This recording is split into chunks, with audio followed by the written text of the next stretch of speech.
Assalamualaikum warahmatullahi wabarakatuh. Perkenalkan, nama saya Alvina Rizkyanti Saputri, NPM 202303018, Prodi Psikologi. Saya di sini akan menjelaskan tentang pengertian etika. Secara etimologi, etika berasal dari bahasa Yunani ethos atau sifat, watak, kebiasaan, tempat yang biasa, dan etikos berarti susila, keadaban, kelakuan, dan perbuatan baik. Menurut K.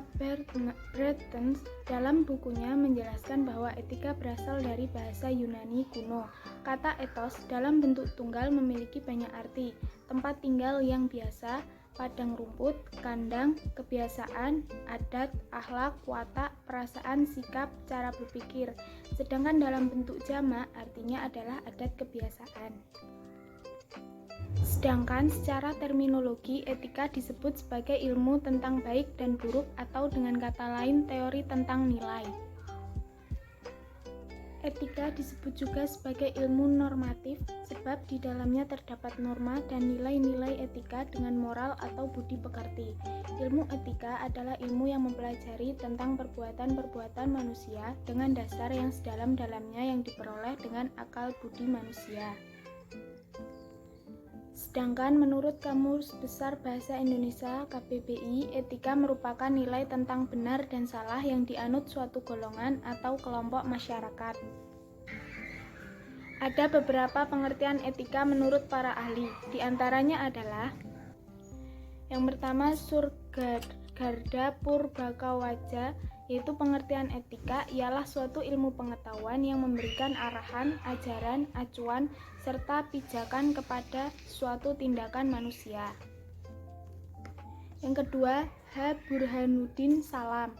Menurutnya, etika merupakan sebuah cabang dari ilmu filsafat yang membicarakan tentang suatu nilai-nilai serta norma yang dapat menentukan suatu perilaku manusia di dalam kehidupannya.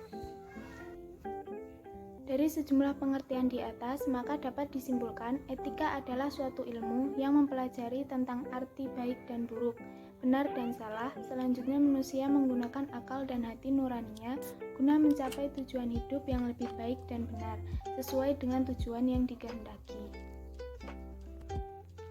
Berikut ini ditampilkan suatu gambar, yaitu orang yang sedang bermisi.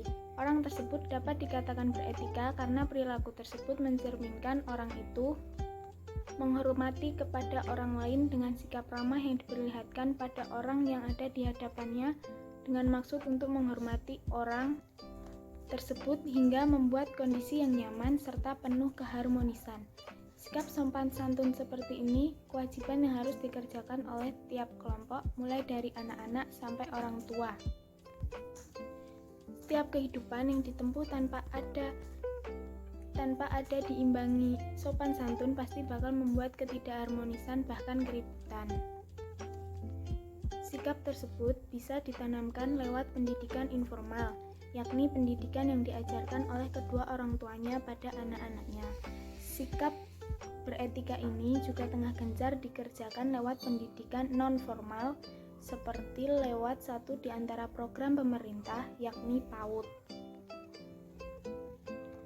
Setiap orang mungkin saja memiliki persepsi sendiri tentang etika pada gambar tersebut, apapun itu, yang terutama bagaimana langkahnya supaya sikap tersebut dapat diimplementasikan.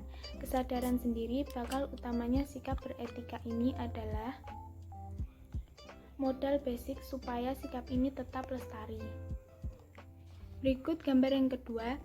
Berikut ini ditampilkan gambar orang yang tidak menghargai orang yang sedang berbicara di depannya.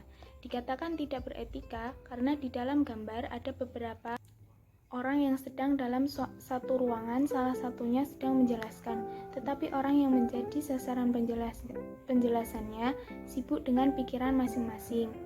Ada yang sedang menguap, bermain gadget, bahkan berbicara dengan sebelahnya. Dalam hal komunikasi dua arah ini, aktivitas dasar yang terjadi adalah berbicara dan mendengarkan. Tidak bisa dipungkiri, mendengarkan menjadi sesuatu yang sulit dilakukan dibandingkan berbicara. Mendengarkan berarti menghargai orang yang sedang berbicara dengan kita. Bayangkan, ketika Anda berbicara atau menjelaskan sesuatu, tentu akan merasa kesal. Ketika lawan bicara Anda malah sibuk dengan gadgetnya sendiri atau tidur atau berbicara dengan orang lain, dan akan menambah kekesalan Anda ketika tak lama kemudian lawan bicara Anda meminta mengulanginya. Singkirkan kebiasaan tersebut karena belum tentu semua orang bisa menerima sikap kita. Walaupun hanya dengan kontak mata saja sudah memberi waktu dan perhatian kepada lawan bicara, hal itu sudah merupakan bentuk menghargai orang lain. Menjadi pendengar yang baik akan menciptakan suasana yang kondusif. Dengan mendengarkan, kesalahpahaman dan kericuhan akan mudah untuk dihindari. Berbeda dengan berbicara, ketika mendengarkan dibutuhkan sikap kerendahan hati dan sangat manusiawi. Ketika rendah hati itu sulit untuk diterapkan, tapi jika kita mau berusaha, tentu tidak ada ruginya. Sekian penjelasan dari saya. Wassalamualaikum warahmatullahi wabarakatuh.